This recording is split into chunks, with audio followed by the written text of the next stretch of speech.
আসসালামু আলাইকুম। ইটিন বাংলার প্রতি ঘন্টার সংবাদে সবাইকে স্বাগত জানাচ্ছি। আমি ওয়াহিবা রাইয়ান। বাড়ছে অন্তর্বর্তীকালীন সরকারের পরিধি। কিছুক্ষণের মধ্যেই শপথ নেবেন আরও 4 জন উপদেষ্টা। তারা হলেন অর্থনীতিবিদ ওয়াহিদুদ্দিন মাহমুদ, সাবেক মন্ত্রী পরিষদ সচিব আলী ইমাম মজুমদার, সাবেক সচিব মোহাম্মদ ফজলুল কবির খান এবং সাবেক সেনা কর্মকর্তা জাহাঙ্গীর আলম। বঙ্গভবনের প্রেস উইং জানিয়েছে, নতুন উপদেষ্টাদের শপথ পড়াবেন রাষ্ট্রপতি মোহাম্মদ শাহাবুদ্দিন। গত 8 আগস্ট বঙ্গভবনে অন্তর্বর্তীকালীন সরকার প্রধান উপদেষ্টার পদে শপথ নেন ডক্টর মোহাম্মদ ইউনূস। ওই দিন মন্ত্রী পদমর্যাদায় শপথ নেন আরও 13 জন উপদেষ্টা। ঢাকার বাইরে থাকায় অন্য 3 উপদেষ্টা পরে শপথ নেন।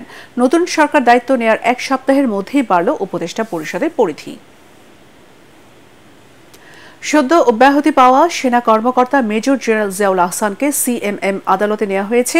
দুপুর 3টার দিকে তাকে আদালতে নেওয়া হয়। দুপুর 12:30টার দিকে সাবেক এই সেনা কর্মকর্তাকে গ্রেফতার করে পুলিশ। নিউ মার্কেট থানায় দায়ের করা হকার শাহজাহান হত্যা মামলায় তাকে গ্রেফতার করা হয়। এর আগে গোপন সংবাদের ভিত্তিতে ঢাকার খিলক্ষেত এলাকা থেকে এনটিএমসির সাবেক মহাপরিচালক জিয়াউল আহসানকে আটক করা হয়। এ সময় তাকে ডিবি হেফাজতে রাখা হয়েছিল। দর্শক, এই মুহূর্তে সিএমএম কোর্টে আছেন আমাদের সহকর্মী মিজান শাহজাহান। আমরা সরাসরি চলে যাচ্ছি তার কাছে। মিজান, জিয়াউল আহসানকে কি কোর্টে নেওয়া হয়েছে এবং আইনজীবীরা কি বলছেন আমাদের জানাবেন। ওয়াহিবা, আপনাকে ধন্যবাদ। চাকরিচ্যুত মেজর জেনারেল জিয়াউল আহসানকে এখনও সিএমএম কোর্টে আনা হয়নি। আমরা যতটুকু জানতে পেরেছি যে 30 থেকে 40 মিনিটের মধ্যেই তাকে ডিবি থেকে সিএমএম কোর্টে আনা হবে। এখানে ঢাকা মহানগর মুখ্য আদালতের বিচারক আরাফাতুল রাকিবের আদালতে তাকে তোলা হবে এবং 10 দিনের রিমান্ড তাকে চাওয়া হবে। এই বিষয়টি আমরা এখন পর্যন্ত জানতে পেরেছি। আর ওয়াহিবা, মেজর জেনারেল জিয়াউল আহসানের উপস্থিতিকে কেন্দ্র করে, তার আদালতে হাজিরাকে কেন্দ্র করে সিএমএম কোর্টে কিন্তু নিরাপত্তা ব্যবস্থা জোরদার করা হয়েছে। এখানে সেনাবাহিনীর সদস্যরা, বিজিবি, পুলিশ এবং পোশাকধারী ও সাদা পোশাকে অসংখ্য আইনশৃঙ্খলা বাহিনীর সদস্যরা সতর্ক অবস্থানে রয়েছেন। তারা এখানে অবস্থান নিয়েছেন।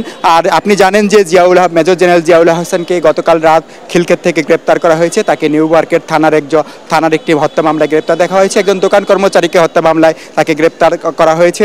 এবং মেজর জেনারেল জিয়াউল আহসান সর্বশেষ এনটিসিএল এর মহাপরিচালক ছিলেন। এর আগে তিনি র্যাবের অতিরিক্ত মহাপরিচালক ছিলেন এবং তার সময়কালেই নারায়ণগঞ্জের 7 খুন হয় এবং সে সময় এই মামলার প্রধান আসামি নূর হোসেনকে তার নেতৃত্বে গ্রেপ্তার করা হয়।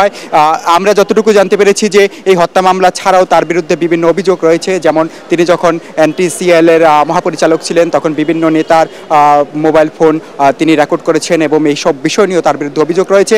আরেকটি বিষয় হলো যে আন্দোলন চলাকালীন যে ইন্টারনেট বারবার বন্ধ করা হয়েছিল, মোবাইল ডাটা এবং ব্রডব্যান্ড, সেক্ষেত্রে এটি স্বরাষ্ট্র মন্ত্রণালয়ের অধীনস্থ তার দপ্তর থেকে এটি করা হয়েছে বলে অভিযোগ করেছে। এই হচ্ছে সার্বিক বিষয়। বা তাকে কোর্টে আনা হলে এবং আদালতে হাজির করা হলে আমরা এই বিষয়ে আরো বিস্তারিত জানাতে পারবো। ওয়াহিবা। মিজান, আপনাকে ধন্যবাদ।